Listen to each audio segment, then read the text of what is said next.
بسم الله الرحمن الرحيم الحمد لله رب العالمين والصلاة والسلام على رسول الله وعلى آله وصحبه ومن تبعهم بإحسان إلى يوم الدين وبعد فنواصل كتاب شرح السنة للإمام البربهاري رحمه الله تعالى وقال المصنف رحمه الله اعلموا أن الإسلام هو السنة والسنة هي الإسلام ولا يقوم أحدهما إلا بالآخر.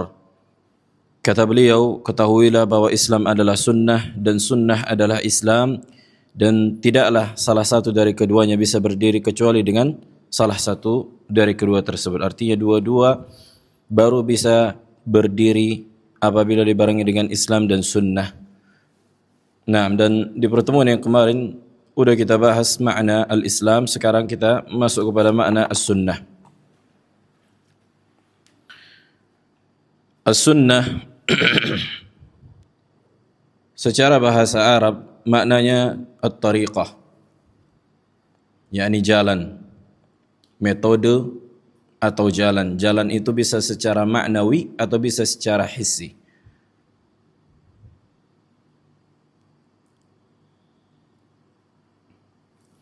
Kemudian penggunaan lafaz sunnah dalam makna istilah ada beberapa poin. Poin yang pertama, istilah ulama al-hadis. Istilah ulama al-hadis.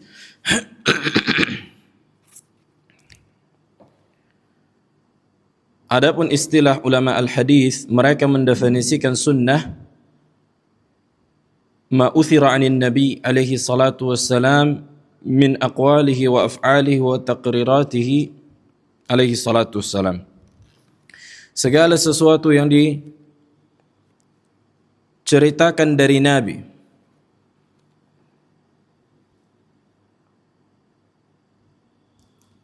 baik dari ucapan Nabi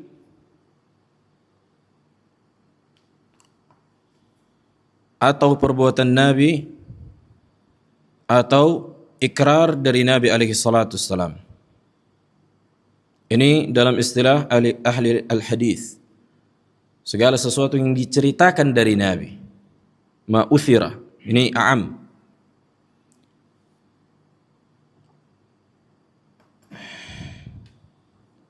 Jadi ma uthira ini mencakup hadis marfu', kemudian hadis mauquf dan hadis maqtu'. Wadah? Dalam istilah ahli hadis. Hadis itu kan apabila dari Nabi mengatakan misalnya hukumnya marfu', qala Rasul alaihi salatu wassalam, maka ini dikatakan hadis marfu'. Kemudian kalau sahabat mengatakan misalnya sebuah perkara, maka ini hadis mauquf. Dia enggak menceritakan Nabi alaihi wasallam, tapi maksudnya dia enggak menceritakan Nabi berkata. Jelas. Kemudian apabila dari tabi'i dikatakan hadis maqtu', tanpa melihat riwayatnya sahih atau tidak. Bighaddin nazar an sihhat riwayah, dari sanadnya itu sahih atau enggak. Maksudnya segala sesuatu yang diceritakan berkaitan dengan Nabi uthira, kan gitu. Taib. Ini pelajar ilmu hadis. Yang penting kita faham istilah para ulama ahli hadis ketika menjelaskan apa itu sunnah. Kemudian poin yang kedua, di sisi ulama al-fiqh, istilah ulama al-fiqh.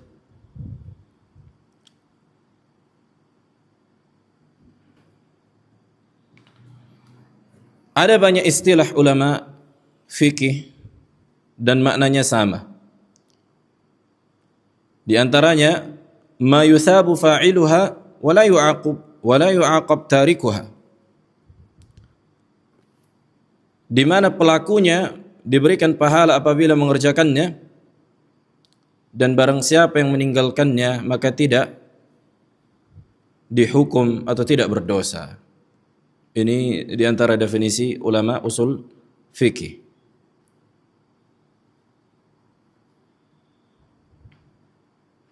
Ini di antara definisi Al-Juwaini di kitab Al-Waraqat. Atau sebagaimana yang didefinisikan sebagian ulama di antara Syekh Ibnu Utsaimin rahimahullah di kitab Usul min Ilmi al-Usul, ma amara bihi syari' laysa ala wajhi al-ilzam. Segala sesuatu yang diperintahkan oleh syariat tapi tidak dalam bentuk penekanan yang kuat. Segala sesuatu yang diperintahkan syariat tapi tidak dalam bentuk keharusan. Itu dia. Tidak harus dikerjakan, menunjukkan siapa yang meninggalkannya tidak berdosa. Nah, kemudian poin yang ketiga dari makna as-sunnah di sisi ulama akidah. Di sisi ulama al-aqidah. Jadi ini pentingnya memahami apa? Lafaz sunnah kan gitu. Nanti ahlul bid'ah mengatakan kajian sunnah. Kan boleh ditinggalkan. Tidak berdosa kata mereka. Ini menunjukkan kejahilannya terhadap apa? Makna istilahi. Nah, ini saking awamnya lah itu, makanya dia bisa nyeletus dengan ucapan kajian sunnah. Dia tidak faham apa yang digunakan oleh para ulama dari makna sunnah. Taib. Di sisi akidah ini yang menjadi pembahasan kita. Inilah yang dimaksud oleh Al-Imam Al-Barbahari dan selainnya dari kalangan ulama yang menuliskan kitab akidah ketika menunjukkan lafaz sunnah, kitabus sunnah, syarhus sunnah. Taib. Makna as-sunnah di sisi para ulama adalah at-tauhid. Ini yang pertama. Kemudian yang kedua, al-aqidah, yakni akidah, keyakinan.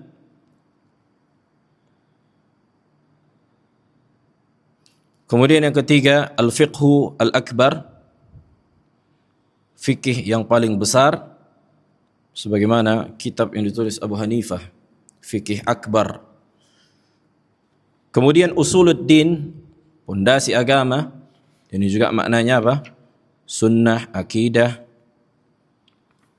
Kemudian as-sunnah, yang dimaksud dengan sunnah yakni akidah. Dan yang menjadi pembeda antara akidah apabila disebutkan sunnah, akidah ahli sunnati wal jamaah. Jelas. Kenapa enggak disebutkan akidah? Karena ahlul bid'ah memiliki akidah tapi tidak dikatakan sunnah. Kenapa? Karena menyelisihi sunnah Rasul, akidah Rasul. Wadah. Masalan Mu'tazilah memiliki akidah. Kenapa akidah mereka tidak dinamakan sunnah? Karena akidah mereka menyelisihi akidah Rasul, tidak sesuai dengan akidah Rasul, maka tidak layak dikatakan sunnah. Sementara akidah Ahlussunnah karena sesuai dengan akidah Rasul dan para sahabat dikatakan as-sunnah. Apa yang maksud dengan sunnah? Akidah Rasul dan para sahabat dan yang diikuti orang-orang istilahnya. Jelas. Dan para ulama menulis kitab-kitab sebagaimana kita sebutkan dan isinya akidah. Seperti kitab Sunnah li al-Imam Ahmad. Nah, begitu juga Syarh Sunnah Al-Muzani. Udah kita bahas kitab-kitab sebelumnya. Taib. Inilah makna as-sunnah. Kemudian ada faedah juga. As-sunnah maknanya apa? Wajib. As-sunnah maknanya wajib. Kok bisa kan gitu?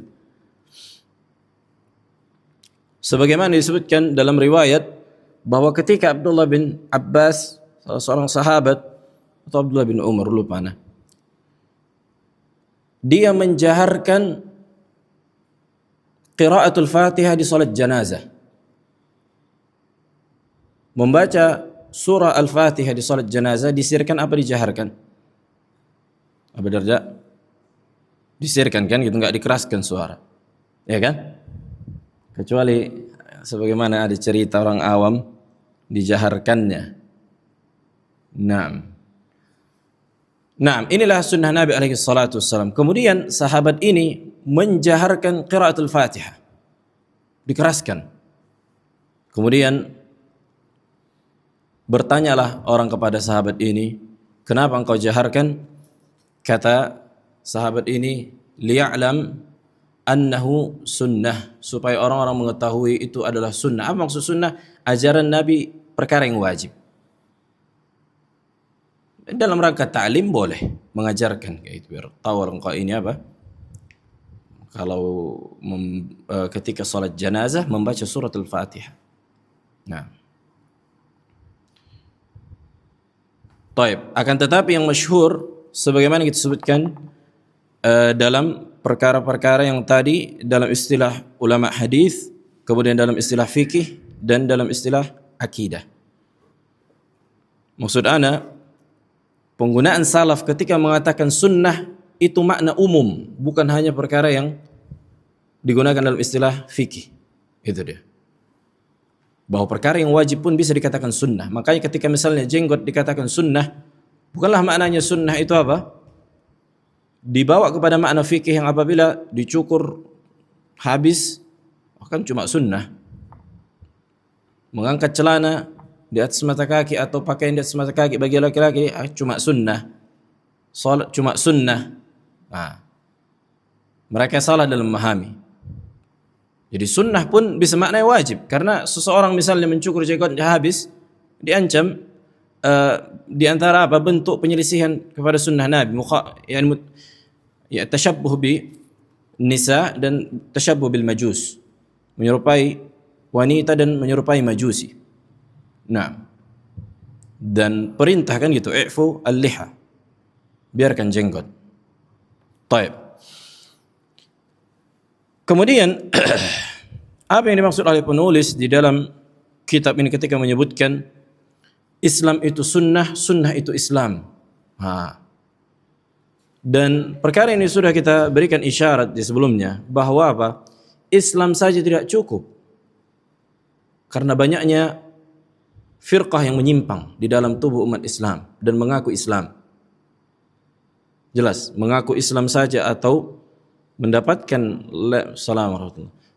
label Islam di KTP, maka bukan sebuah apa? Prestasi besar. Tapi apakah sesuai dengan Islam yang di atas sunnah Rasul alaihi salatu wassalam? Naam.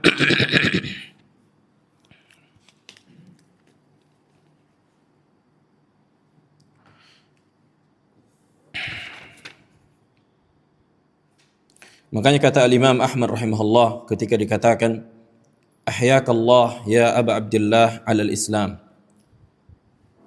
Semoga Allah menghidupkanmu wahai Aba Abdullah di atas keislaman. Kemudian apa kata Imam Ahmad? Qala was sunnah, bukan hanya Islam tapi di atas sunnah. Nah, bukan hanya cukup di atas Islam was sunnah, harus diikat dengan sunnah. Dan sudah kita fahami makna sunnah secara umum. Taib. Kemudian poin yang berikutnya, masalah rabi'ah, permasalahan yang keempat, qawaid muhimmah mustafadah min as-sunnah. Ada beberapa kaidah yang sangat penting berkaitan dengan manhaj, akidah dan sunnah. Jadi manhaj itu dikatakan juga sunnah, kan itu seorang sunni misalnya.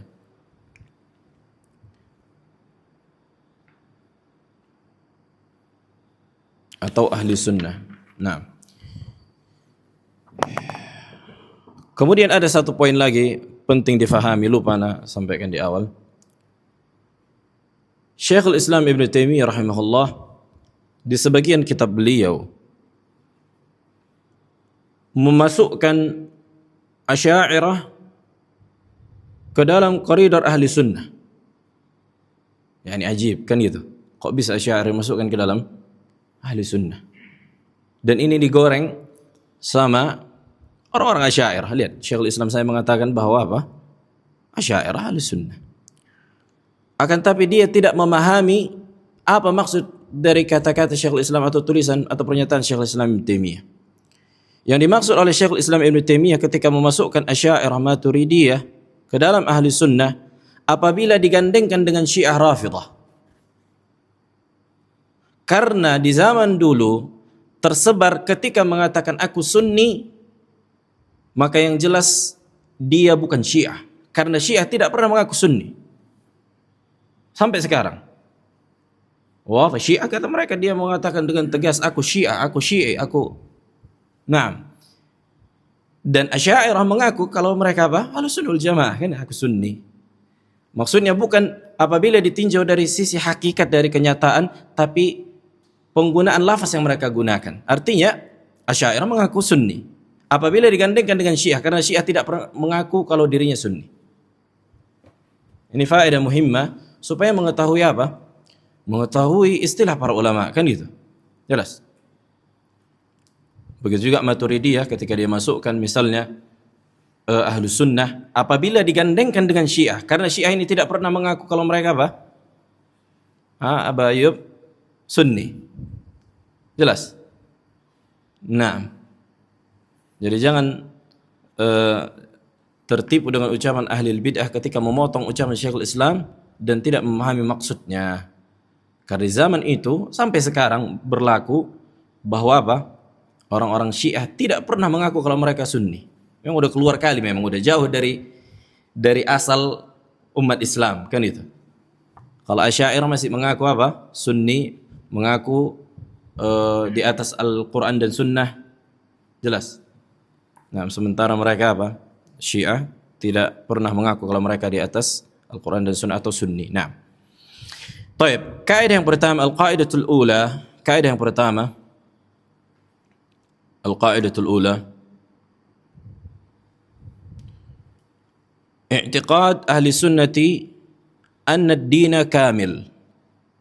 Kaidah yang pertama bahwa keyakinan ahli sunnah agama Islam telah sempurna. Agama Islam telah sempurna dari seluruh sisi. Agama Islam telah sempurna dari seluruh apa? Seluruh sisi. Apa saja sisi yang dianggap ahlu sunnah bahwa agama Islam yang telah sempurna? Dari sisi akidah dan tauhid. Kemudian dari sisi amaliyah, maksudnya ibadah, kan itu. Kemudian dari sisi as-suluk wal akhlaq. Ini penting kita fahami. Karena ahlul bid'ah yang mengaku aswaja, walaupun mereka meyakini Islam ini sempurna, pada hakikatnya mereka tidak meyakini sempurnanya ajaran dan contoh Rasulullah dalam perkara ibadah. Makanya ada bid'ah hasanah. Iya kan? Kalau yang sempurnanya agama ini, ngapain ada bid'ah hasanah? Semua punya kreasi, semua menganggap baik, berarti belum sempurna. Masih ada lagi yang dipelopori dalam perkara ibadah yang tidak pernah dicontohkan oleh Rasul. Maka ini salah dalam apa? Memahami. Walaupun mereka mengaku kan gitu agama Islam yang sempurna, tapi ada bid'ah hasanah. Kontradiksi. Nah, taib. Kemudian apa dalilnya? Sudah kita ulang-ulang di khutbah-khutbah, di dars-dars sebelumnya. Apa dalilnya di dalam Al-Quran? Al-Ma'idah ayat 3. Al-yawma akmaltu lakum dinakum wa atmamtu alaikum ni'mati wa raditu lakum al-Islam dinan. Pada hari ini ketika ayat itu turun, aku sempurnakan bagi kalian agama kalian, untuk kalian agama kalian. Artinya syariat telah turun seluruhnya. Makanya para ulama, sebagian ulama mengatakan ayat ini adalah ayat yang terakhir turun. Sebagian ulama ahli tafsir mengatakan ayat ini adalah akhir nuzulan. Ayat ini penutup Al-Quran. Sebagian mengatakan demikian. Walaupun para ulama berselisih tentang ayat yang terakhir turun itu apa, sebagian mengatakan Al-Ma'idah ayat 3 menunjukkan sempurnanya apa? Agama ini. Taib. Begitu juga Nabi alaihi salatu wassalam menyebutkan dalam sebuah hadis riwayat Ibnu Majah, qad taraktukum 'ala al-bayda lailuha kanahariha la yazighu anha ba'di illa halik. Telah aku tinggalkan untuk kalian, artinya aku telah meninggalkan kalian di atas perkara yang terang benderang, putih jelas, yang dimana malam itu seperti siang. Artinya siang nggak ada yang tertipu dengan keadaan ini malam atau siang ini, kan gitu. Malam ya malam, siang ya siang. Nggak ada orang apa yang bingung dengan keadaan ini, saking jelasnya. Nah, maka tidak ada yang menyimpang atau tidak ada yang berpaling dari apa yang aku tinggalkan setelahku kecuali akan binasa. Wa sadaqa Rasulullah alaihi salatu wassalam, benarlah Nabi alaihi salatu wassalam, siapa yang meninggalkan sunnah yang dalam perkara akidah dan ibadah maka akan binasa. Nah, berkata Abu Dzar radhiyallahu taala an al-Ghifari, tarakana Rasulullah alaihi salatu wassalam wa ma ta'ir yuqallibu janahaihi fil hawa illa wa huwa yudzakkiruna minhu ilma. Rasulullah meninggalkan kita, tidaklah burung yang terbang mengepakkan sayapnya di udara kecuali Rasulullah telah mengajarkan kepada kita ilmunya. Faqala alaihi salatu wassalam, ma baqiya syai'un yuqarribu ilal jannah wa yuba'id minan nar illa wa qad buyyina lakum. Allahu akbar. Kata Nabi alaihi salatu wasallam, tidaklah segala sesuatu yang mendekatkan diri ke surga menjauhkan ke neraka kecuali telah dijelaskan. Masalah maulid, apakah ini mendekatkan ke surga atau mendekatkan ke neraka? Kalau mereka mengatakan mendekatkan ke surga, berarti otomatis menjauhkan ke neraka, kan gitu.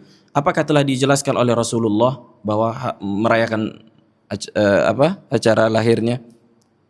Enggak pernah dijelaskan. Berarti ini bukan mendekatkan ke surga dan tidak menjauhkan dari neraka. Tapi kebalikannya, kan gitu. Mendekatkan ke neraka dan menjauhkan dari surga. Karena apa? Menyelisihi tuntunan Rasul alaihi salatu wasallam.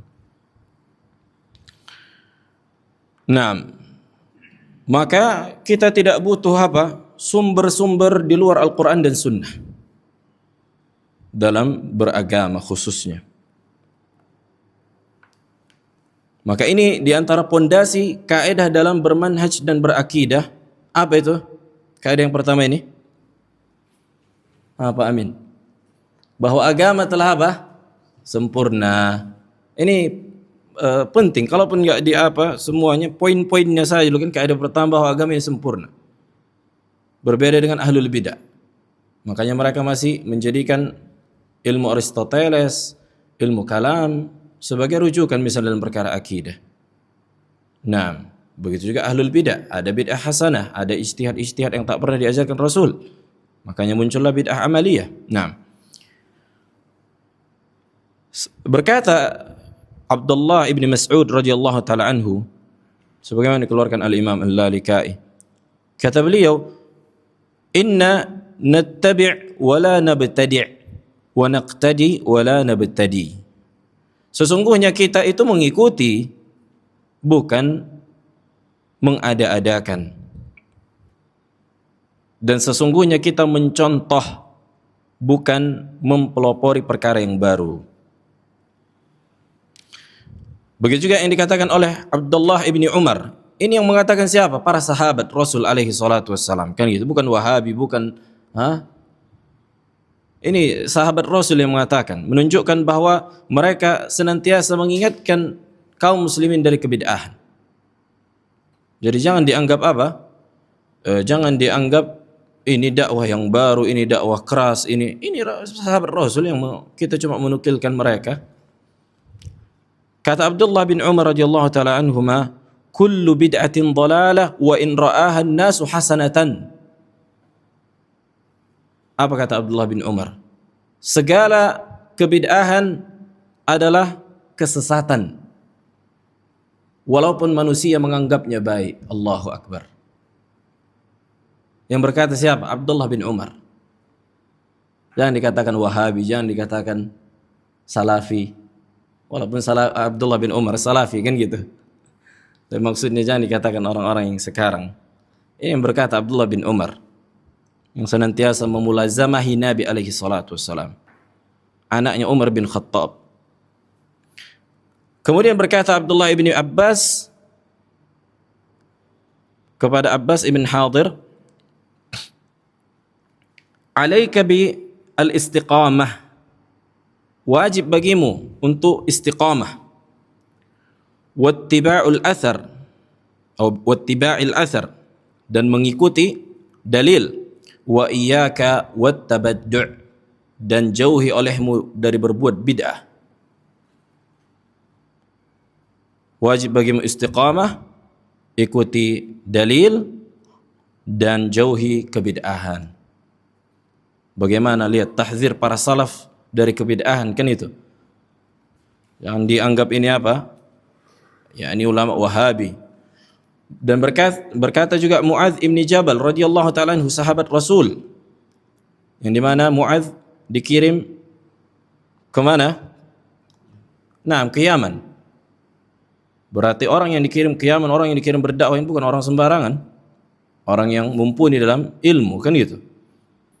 Apa kata Mu'adz ibn Jabal? Iyyakum wa ma ubtudi', fa inna mabtudi' dalalun. Hati-hati, jauhi oleh kalian perkara yang diada-adakan dalam agama, karena seluruh perkara yang diada-adakan dalam agama adalah kesesatan. Lihat bagaimana ucapan para salaf, para sahabat sama semua. Bid'ah sesat, bid'ah sesat, bid'ah sesat. Kemudian ada orang zaman sekarang mengatakan bid'ah hasanah. Taib. Berkata Abdullah ibn Mas'ud radhiyallahu ta'ala anhu, ittabi'u wa la tabtadi'u faqad kufitum wa kullu bid'atin dhalalah. Ikutilah, contohlah Rasul, dan jangan kalian mengada-adakan, kalian telah dicukupkan, dan seluruh kebid'ahan adalah kesesatan. Ada sebagian dai mengatakan hadis yang mengatakan kullu bid'atin dhalalah ini hadis yang lemah. Taib, hadis yang lemah, lihat ucapan para salaf. Iya kan? Menunjukkan mereka sepakat, ijma' para salafus salih, para sahabat Nabi alaihi salatu wassalam, bahwa apa? Bahwa bid'ah itu seluruhnya kesesatan. Nah, kemana mereka dari athar para salafus salih? Sangat jauh. Dengan enak mengatakan ini hadisnya dilemahkan. Kemudian ini kemana yang kita bacakan ini, kita campakkan seluruhnya karena enggak sesuai dengan pemahaman Anda yang menyimpang dari agama. Nah, berkata Imam Al-Auza'i rahimahullah, al-ilmu ma jaa an ashabi Muhammad alaihi salatu wassalam. Ilmu itu segala sesuatu yang datang dari sahabat Rasul Muhammad alaihi salatu wassalam. Maksudnya apa? Dalam perkara akidah, ibadah, kita lihat bagaimana mereka apa? Mencontohkannya. Kemudian berkata Imam Malik, ucapannya yang masyhur, man ibtada'a fil islami bid'atan yaraha hasanah faqad za'ama anna Muhammadan alaihi salatu wassalam khana ar-risalah. Siapa yang mengada-adakan di dalam Islam sebuah bid'ah dan ia anggap itu baik, maka dia telah mengklaim, menganggap bahwa Muhammad alaihi salatu wassalam mengkhianati risalah. Artinya apa? Berarti ada yang Rasul sembunyikan yang tidak diajarkan. Itu makna mengkhianati. Ya kan? Ada yang Rasul sembunyikan tapi tidak diajarkan. Itulah contohnya acara maulid. Atau dalam perkara akidah, mazhab tafwid, mazhab ta'wil, atau tahrif. Nah, ada banyak contoh dalam perkara bid'ah. Wadah. Dan ini dikeluarkan oleh Al-Imam Syatibi di kitab Al-I'tisam masyhur. Inilah kaidah yang pertama, bahwa apa? Agama kita sempurna dan kita tidak membutuhkan apa? Rujukan di luar Al-Quran dan Sunnah.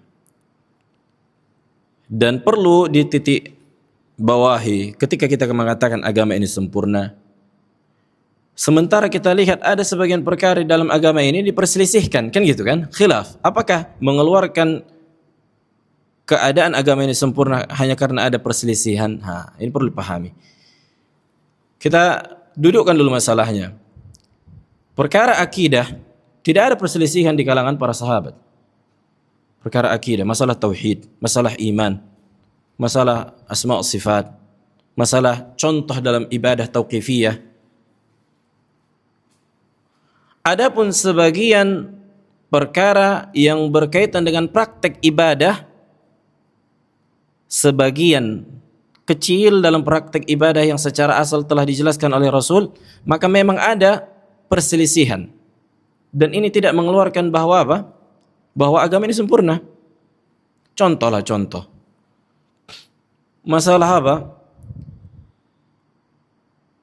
Masalah posisi tangan setelah bangkit dari ruku. Apakah sedekap atau turun sadel, ya kan? Maka memang tidak kita dapatkan nas secara gamblang yang menunjukkan bahwa Rasul ketika bangkit dari rusuk itu mereka mengatakan tangan Rasul sedekap atau tangan Rasul turun. Dan ini lah yang dikatakan masalah khilafiyah ijtihadiyah mu'tabarah. Masalah khilaf ijtihad yang apa? Yang dianggap. Udah kita bahas di pertemuan sebelumnya, apa syarat-syaratnya, di antaranya tidak menyelisihi nas, ya kan? Atau tidak ada nasnya, dan tidak menyelisihi apa? Ijma', kan gitu? Nah, maka ini perlu dipahami. Adapun masalah-masalah tauhid, akidah, kemudian mereka mengatakan khilaf, masalah maulid, ini masalah khilafiyah. Udah kita sodorkan mana apa dalilnya. Ini masalah kembali kepada ibadah. Ibadah itu tauqifiyah, berlandaskan dengan dalil atau ijtihadiyah. Nah, tauqifiyah apa ijtihadiyah? Perkara ibadah. Mana Bang Arun? Enggak datang dia. Aba Rizki. Masalah ibadah tauqifiyah atau ijtihadiyah? Hukum asal ibadah. Nah, tauqifiyah. Ada dalil kita kerjakan, enggak ada kita tinggalkan. Hukum asal ibadah juga keharaman, kan gitu. Sebagaimana Allah katakan, am lahum syuraka syara'u lahum minad din ma lam ya'zam bihillah. Nah, taib. Masalah ini panjang sebenarnya, ini hanya secara garis besar. Kaidah yang kedua hifdzu ahli sunnah lil aslain riwayatan wa dirayatan. Penjagaan ahli sunnah terhadap dua pondasi. Hifdzu ahli sunnah lil aslain, dua pondasi. Apa itu? Al-Quran dan sunnah. Secara riwayat, maksudnya secara sanad, dan secara dirayat, secara pemahaman.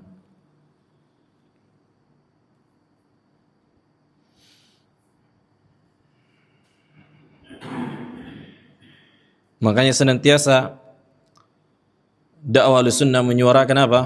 Kembalilah kepada Al-Quran dan Sunnah. Al-Quran dan Sunnah, na'am. Inilah dakwah Ahli Sunnah. Dan ini apa? Ini konsekuensi kaidah yang pertama, bahwa agama Islam telah sempurna. Ya kan? Bagaimana kita mengetahui agama yang sempurna? Kita buka Al-Quran dan Sunnah dan athar dari para salafus salih. Taib. Yaqul Syekhul Islam Ibn Taimiyah rahimahullah, berkata Syekhul Islam Ibn Taimiyah, wa jima'u dzalika bihifdzi aslain. Dan perkara yang mengumpulkan dalam perkara agama itu adalah ketika ahlu sunnah menjaga dua pondasi ini.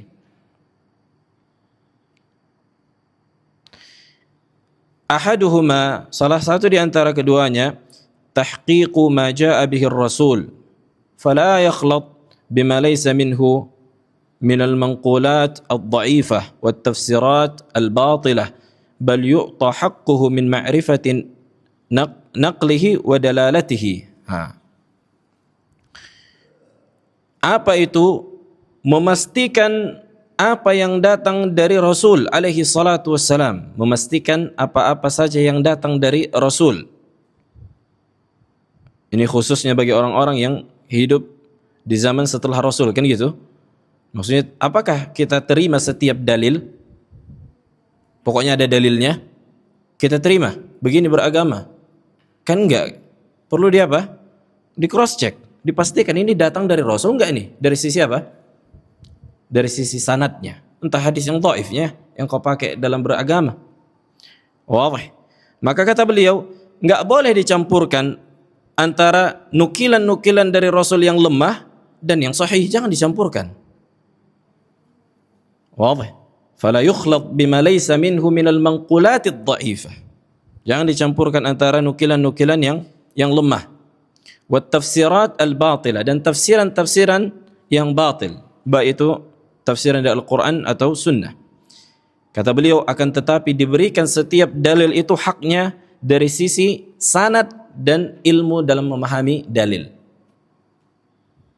Sanadnya harus sahih, ya kan?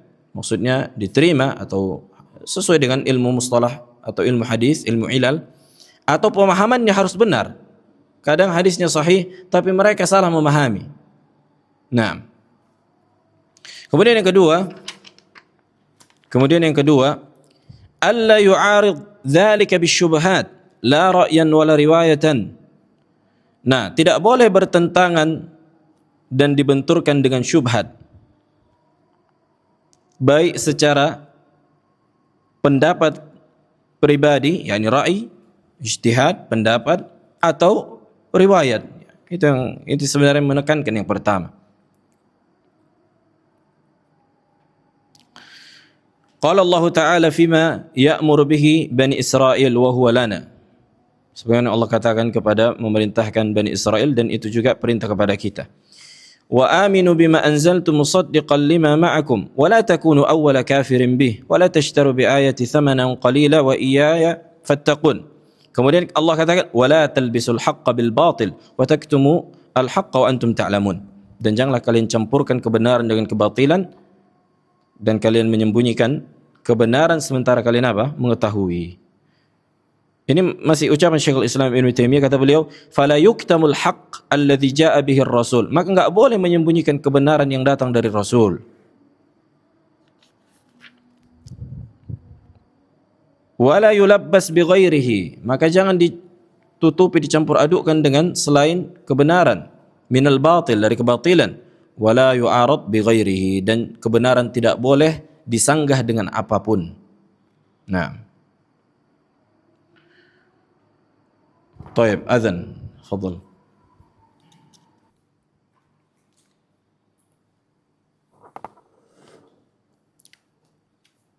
طيب, ada sekitar 15 kaidah berkaitan dengan sunnah dan 12 tanda-tanda ahli bidah. Nah, insyaallah nanti kita ambil secukupnya setiap pertemuan, karena ini penting dan faedah yakni. Baik, kita lanjutkan masih kaidah yang kedua. Apa kaidah yang kedua? Ibrahim? Naam. Atau dengan ungkapan lain, rujukan ahli sunnah. Ya, ini apa? Al-Quran dan sunnah. Masdar talaqqi dikatakan. Rujukan ahli sunnah itu Al-Quran dan sunnah. Naam. Baik itu dari sisi apa? Dua sisi kita sebutkan tadi. Riwayat dan dirayat. Nah, riwayat itu sanad, dirayat itu dari sisi pemahaman. Wadah.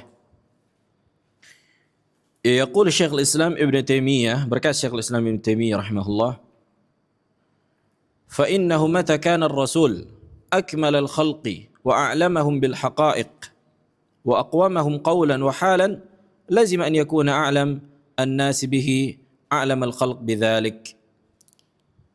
Kata beliau, nah ketika Rasulullah adalah makhluk yang paling sempurna, manusia yang paling sempurna, dan yang paling mengetahui hakikat dari kebenaran tentang agama, dan yang paling benar ucapan dan keadaannya, maka wajib bagi manusia, lazim an yakuna alam. Nah, wajib menunjukkan bahwa konsekuensinya bahwa Rasulullah adalah manusia yang paling mengetahui tentang agama ini, kan gitu. Nah, wa an yakuna a'zam wa a'zamuhum muwafaqatan lahu wa iqtida'an bihi afdal al-khalq. Maka siapa saja yang mengikuti Rasul, yang paling semakin seseorang amalannya, akidahnya semakin sesuai dengan apa yang dicontohkan oleh Rasul, semakin sempurnalah ia. Nah, itu yang ingin disampaikan oleh beliau. Kemudian kaidah yang ketiga, kokohnya ahli sunnati wal jamaah. Ini penting. Sabat ahli sunnah. Ahlu sunnah itu sabit, yakni kokoh dia, enggak goyang, enggak mencela-mencele, tidak berubah-ubah pendapatnya. Dalam artian pendapat-pendapat yang berkaitan dengan usul pondasi ahli sunnah. Kan itu ada masalah khilafiyah, fiqhiyah. Al-Imam Syafi'i memiliki qaul qadim, qaul jadid. Tapi apakah perkara akidah beliau berubah? Atau fatwa-fatwa beliau misalnya yang berkaitan dengan manhaj berbeda dengan ikhwanul muslimin, kan itu. Nah, seperti Salman Audah dan yang lainnya. Dulu dia berfatwa, ayo khuruj, keluar, demo. Sekarang baru dia bilang, oh iya demo itu enggak ada manfaatnya, kehancuran. Udah jangan demo. Setelah kena penjara, kena ini, kena itu. Saksi bahasanya apa? Ahlus sunnah enggak? Dari awal kita pelajari sampai kita mati itu saja ucapan kita. Maksudnya diharamkan untuk khuruj kepada pemerintah muslim. Ini contoh, kan itu. Begitu dalam perkara akidah, masalah iman.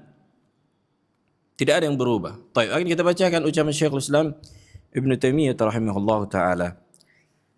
Qala rahimahullah, wa bil jumlah fathabat wal istiqrar fi ahli al hadith wa sunnah adha'af ma huwa 'inda ahli al kalam wal falsafah. Kata beliau, secara umum kokohnya ahli sunnah, kokohnya manhaj ahli sunnah dan ahli hadis itu berlipat-lipat ganda dari apa-apa saja yang ada di sisi ahli kalam dan ahli filsafat. Artinya kalau ahli sunnah dibandingkan dengan ahli kalam dan ahli filsafat, akidah mereka berubah-ubah. Itu dia. Sementara ahli sunnah tidak. Karena apa? Rujukan kita jelas, Al-Quran dan Sunnah, kan itu. Ini dibangun dari pondasi yang kaidah yang kedua. Apa kaidah yang kedua? Ketika Ahlus Sunnah berpegang teguh dengan Al-Quran dan Sunnah. Sementara Al-Quran dan Sunnah tidak berubah-ubah, kan gitu. Sehingga apa? Mereka akan kokoh di atas agama. Nah, ini konsekuensinya.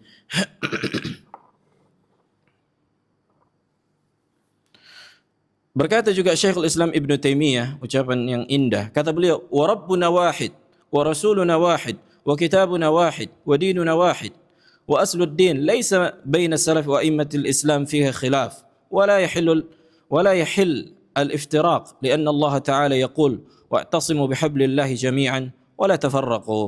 Kata beliau, Rabb kita satu, Rasul kita satu, kitab kita satu, agama kita satu, pondasi yang dimana para salafus salih dan a'immah itu satu, tidak ada perselisihan di antara mereka, tidak pernah mereka berpecah belah. Sebagaimana yang Allah katakan, maka berpegang teguhlah dengan tali Allah kalian seluruhnya dan jangan kalian berpecah belah. Nah, berkata juga Syekhul Islam Ibn Taimiyah rahimahullah,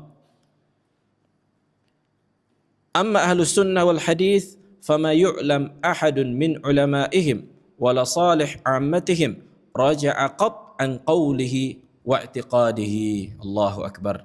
Kata beliau, adapun ahlus sunnah dan ahlul hadith tidak pernah diketahui salah seorang dari ulama mereka atau orang-orang soleh dari kalangan orang-orang awam ahli sunnah mereka rujuk dari ucapan atau keyakinan. Kenapa? Karena thabit, kan gitu. Ahli sunnah teguh di atas kebenaran, enggak pernah hari ini A, besok B, besoknya lagi C, besoknya lagi D, sesuai dengan maslahat duniawiyah misalnya. Enggak. Hari ini maulid bid'ah, sampai kapan bid'ah. Jangan nanti karena banyaknya pengikut, banyaknya followers sehingga mengatakan, ada yang mengatakan ulama ini, maulid ini khilaf misalnya. Karena apa? Takut nanti jamaahnya meninggalkannya dari kalangan awam-awam sufi misalnya. Kan itu enggak.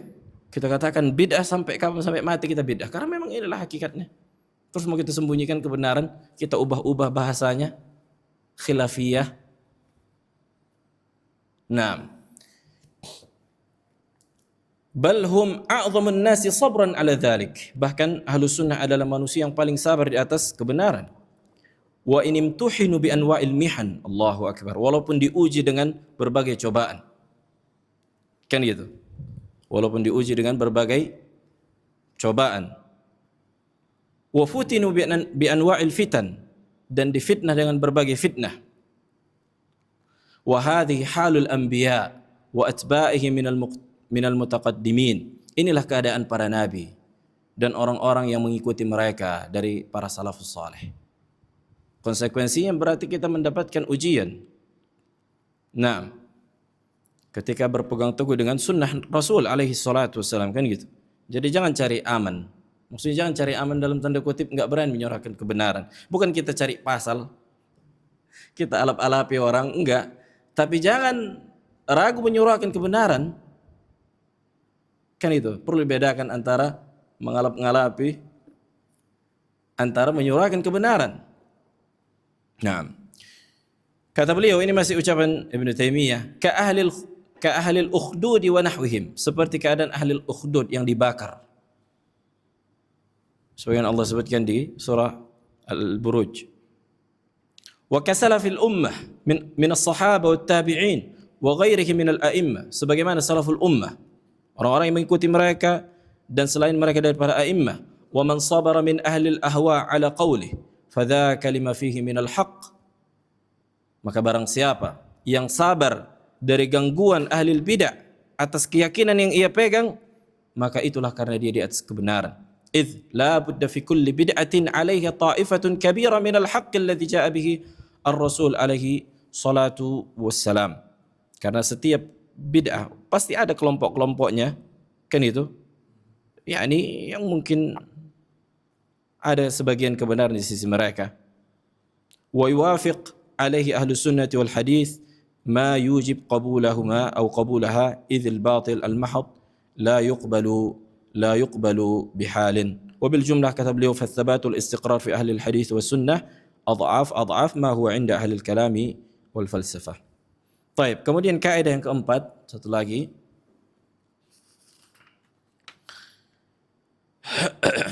Tamyiz ahli sunnati bittisalis sanad. Keistimewaan ahli sunnah dengan terhubungnya sanad. Keistimewaan ahli sunnah dengan terhubungnya apa? Tersambungnya dan terhubungnya sanad.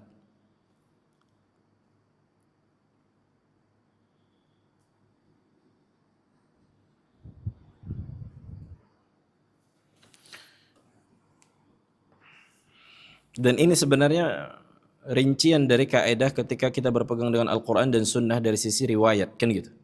Ini dia, terhubungnya sanad. Berbeda dengan Syiah, misalnya mereka punya kitab sendiri, kitab Al-Kafi misalnya. Mereka enggak pakai Sahih Bukhari, tidak pakai Sahih Muslim atau kitab-kitab hadis. Mereka punya hadis sendiri yang makdzub. Berkata qala Imam Ali, berkata Fatimah, berkata Al-Hasan, berkata Al-Husain. Mana dari Rasul alaihi wasallam? Mana para ulama yang bisa di cross check setiap perawinya, biografinya? Mana? Enggak ada. Sementara ahlu sunnah, kitab hadis Sahih Bukhari, kita dapatkan biografi mereka. Subhanallah, makanya orang-orang kafir merasa takjub dengan sumber ahli Islam, kitab al-hadis. Setiap periwayat itu memiliki biografi, keadaannya bagaimana, apakah hafalannya kuat, apakah dia orang yang lalai, apakah dia enggak punya hafalan, atau dia suka berbohong. Ini semua di cross check para ulama. Wadah. Makanya ajib, cuma di dalam agama Islam yang ada sanad yang bisa dibuktikan secara ilmiah atau secara metode tarikh, yakni secara sejarah. Kan itu sejarah itu maksudnya disebutkan di kitab ahlul ilm. Nah, sementara agama yang lain tidak memiliki sumber. Mau kemana kita cek kalau si fulan, kitab yang mengatakan si fulan itu biografinya begini enggak ada. Kalau bagi kita Ahlus Sunnah itu udah majhul semua itu. Si fulan majhul, fulan majhul, fulan majhul. Perawian enggak tahu siapa. Sementara kita enggak. Yang majhul itu ditinggalkan. Lihat. Fulan majhul, kan misalnya majhul hal, udah habis. Terputus sanad. Subhanallah. Taib. Berkata Al-Asfahani rahimahullah ketika menjelaskan tentang keistimewaan Ahlus Sunnah ketika terhubung dengan sanad, wa mimma yadullu ala anna ahlul hadis hum ahlul haqq. Di antara yang menunjukkan dan bukti bahwa ahlul hadis atau ahlu as-sunnah, para salaf juga mengatakan ahlul hadis itu ahlus sunnah, bahwa mereka di atas kebenaran, annaka law tala'ta jami'a kutubihim المصنفة من أولهم إلى آخرهم قديمهم وحديثهم مع اختلاف بلدانهم وزمانهم وتباعد ما بينهم في الديار وسكون كل واحد منهم قطرا من الأقطار وجدتهم في بيان الاعتقاد على وتيرة واحدة ونمط واحد يجرون على طريقة لا يحيدون عنها ولا يميلون فيها قولهم في ذلك واحد ونقلهم واحد لا ترى فيهم اختلافا ولا تفرقا في شيء ما وإن قل. Allahu Akbar. Kata beliau, apa buktinya bahwa ahlus sunnah di atas kebenaran? Sekiranya lah engkau membaca kitab-kitab mereka yang mereka tulis dari awal sampai akhir, dari dulu sampai sekarang, bersamaan dengan perbedaan negara dan perbedaan waktu dan jauhnya jarak antara negeri-negeri mereka, yang satu di ujung dunia, yang satu di ujung dunia, kan gitu. Tapi engkau akan dapatkan akidah mereka di atas pondasi yang satu. Satu pattern, satu pola. Tidak berubah-ubah. Yang tidak melenceng. Nukilan mereka satu, subhanallah, kan gitu. Engkau tidak akan pernah mendapatkan perselisihan dan perpecahan di antara mereka. Makanya kan udah kita baca ucapan para salafus saleh. Di antaranya apa? Para a'immah, Aqidah Ar-Raziyain dan selainnya ketika kita menjelaskan tentang masalah ru'yah. Aku telah tawaf dunia, dibilang para a'immah. Ke Yaman, ke Syam, ke Hijaz, ke Irak, ke Basrah. Nah, aku dapatkan para a'immah seluruhnya mengatakan bahwa Allah dilihat dengan mata kepala. Ada banyak contoh-contoh yang lain. Kita dapat ucapan-ucapan mereka. Ini menunjukkan apa? Menunjukkan bahwa akidah Ahlussunnah walaupun jarak mereka jauh dan waktu mereka berbeda, maka konsep dalam akidah itu satu. Dalam akidahnya sama. Kemudian beliau melanjutkan, bal law jama'ta jami'a ma jara ala alsinatihim wa naqaluhu an salafihim wajadtahu ka'anna ja'a ala qalbin wahid. Sekiranya engkau kumpulkan seluruh ucapan-ucapan mereka dan nukilan-nukilan mereka dari salaf mereka, engkau akan dapatkan seolah-olah itu datang dari hati yang satu.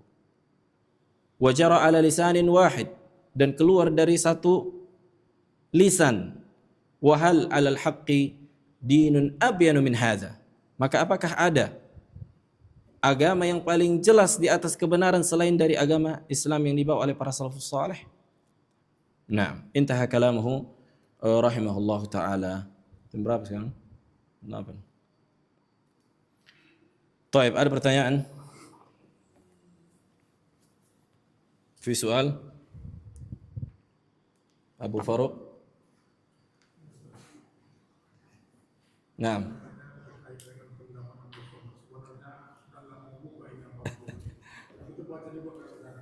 Makanya jangan dilihat, diganti algoritmanya. Kalau muncul di sosmed di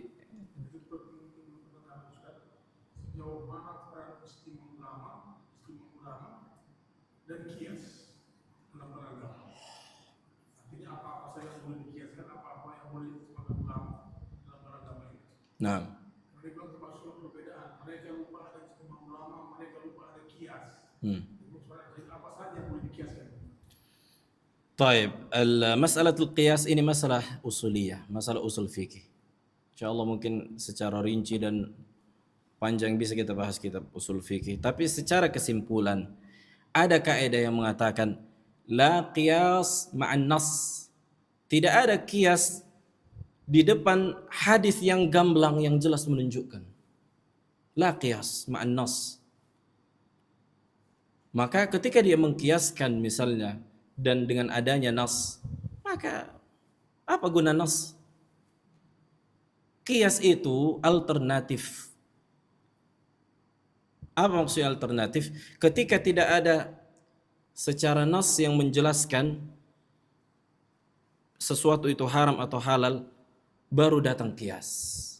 Qiyas ini pun di atas apa? Di atas nas atau di atas dalil. Contohnya misalnya sabu. Sabu-sabu. Apakah Rasul mengatakan sabu-sabu haram? Ada disebutkan sabu-sabu haram? Rokok atau perkara yang memabukkan. Nah, ada Abu Faruk kata Nabi sabu-sabu haram. Kemudian kenapa bisa kita hukumi sebagai sesuatu yang haram? Kita kiaskan dengan khamar. Li'illatin wahidah, ada yang menggabungkannya, sebab pengharamannya. Apa itu? Sesuatu yang memabukkan dan menghilangkan akal. Jadi illah itu sebenarnya bisa murakkabah, kata para ulama. Ada banyak dia. Illah murakkabah. Ini masalah illah ini masalah yang paling dalam, yang paling tinggi dipelajari di masalah kias.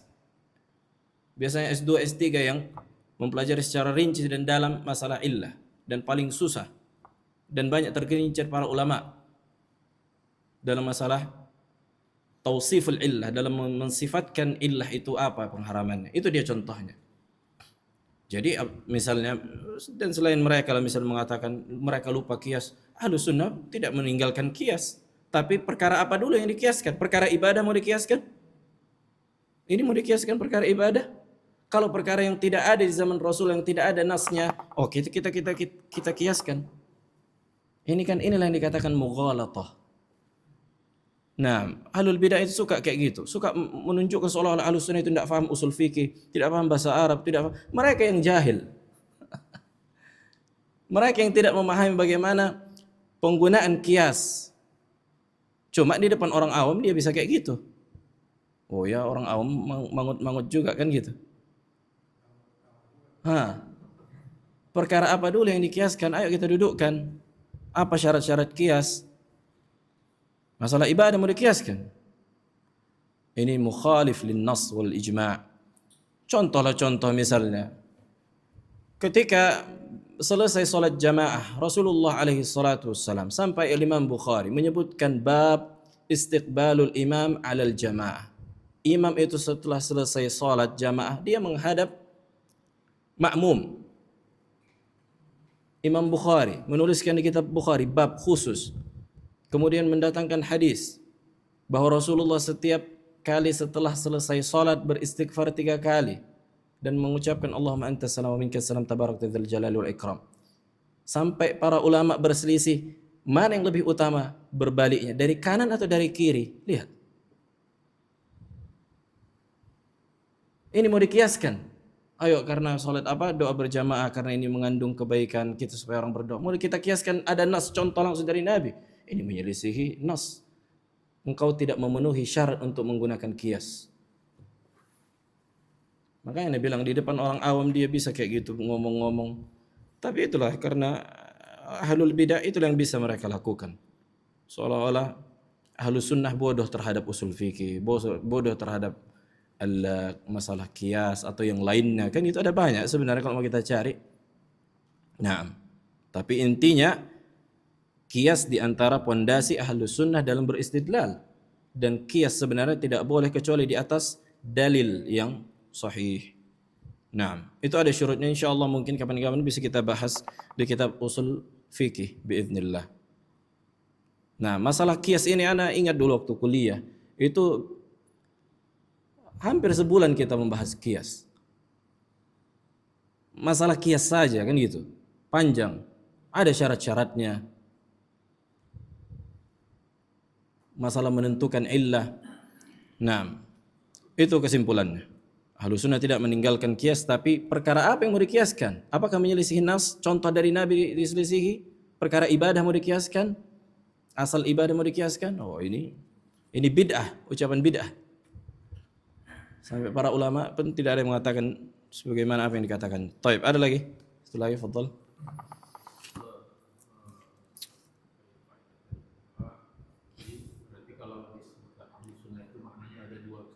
Nah,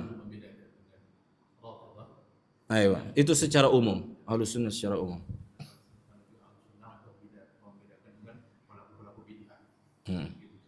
Bukan hanya pelaku bid'ah, tapi orang-orang yang berkaitan dengan bid'ah. Jadi ada Ahlus Sunnah bi syaklin am secara umum, ada Ahlus Sunnah secara khusus.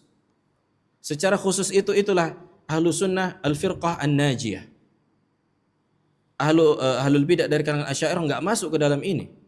Kan gitu. Tapi kalau digandengkan dengan Syiah, Asy'ariyah, walaupun ini sebenarnya dikritik para ulama, penggunaan Syekhul Islam Ibn Taimiyah ini, sebenarnya yang lebih tepat, Syekhul Islam bukan sedang menetapkan bahwa Asy'ariyah ahlu sunnah, tapi dia sesuatu yang berjalan di lisan manusia. Kebiasaan orang ketika dia mengatakan Sunni, walaupun dia Asy'ari, walaupun dia misalnya Maturidi, dikatakan Sunni karena orang Syiah nggak mau mengaku Sunni. Itu saja sebenarnya. Konteksnya itu kayak gitu, secara umum. Tapi apakah mereka hakikatnya Sunni, orang-orang Asy'ariyah? La, mereka mubtadi'. Bahkan sebagian ulama mengkafirkan. Wow. Jadi konteksnya apa dulu ini? Gitu. Makanya dia bilang, konsep pernyataan Ibnu Taimiyah dikritik para ulama. Yang lebih tepat sebenarnya mereka tidak dikatakan secara umum dan secara khusus, kan gitu. Kalau secara umum saja mereka bukan ahlu sunnah, maka secara khusus pun. Tapi beliau itu sebutkan, beliau sedang menceritakan waktu yang berjalan pada saat itu. Bukan hakikatnya Asy'ariyah itu Sunni. Tapi orang-orang mengatakan mereka mengaku Sunni, Syiah tidak mengaku Sunni. Udah kita masukkan aja. Gitulah kira-kira secara apa? Secara mujmal. Naam. Wadih. Jelas. Bukan berarti kita mengatakan mereka Sunni secara mujmal dan secara khusus lah. Pada hakikatnya mereka Asy'ariyah mubtadi'ah yang lebih tepat. Karena kalau kita lihat, terus bagaimana dengan ucapan Syekh bin Baz? Beliau ditanya, apakah Asy'ariyah mubtadi'ah? Beliau mengatakan mereka ahlu sunnah fima wafaqa fihi ahlu sunnah. Perkara-perkara yang menyelisih ahlu sunnah. Mereka mubtadi'ah perkara-perkara yang menyelisih mereka ahlu sunnah pada perkara-perkara yang sesuai dengan ahlu sunnah. Mereka mubtadi'ah pada perkara-perkara yang menyelisih ahlu sunnah. Perlu kita perhatikan bahwa ucapan para ulama yakni perlu dirinci, kan gitu. Jangan secara mutlak demikian. Kalau kita lihat usul Asy'ariyah, mereka Jahmiyah dalam perkara takdir. Yaquluna bil kasb, Jahmiyah. Kata mereka, kekuatan manusia tidak memiliki pengaruh dan efek. Dalam asma' sifat mereka Jahmiyah juga menolak nama-nama Allah, membangun di atas pemahaman filsafat. Dalam perkara iman mereka Murji'ah. Apalagi musibah semua di akidah Asy'ariyah, khususnya Asy'ariyah mutaakhirin. Nah, masalah Asy'ariyah panjang sebenarnya, pembahasan firaq, tapi kita perlu rinci dulu ahli sunnah wal jamaah. Nah, alhamdulillah.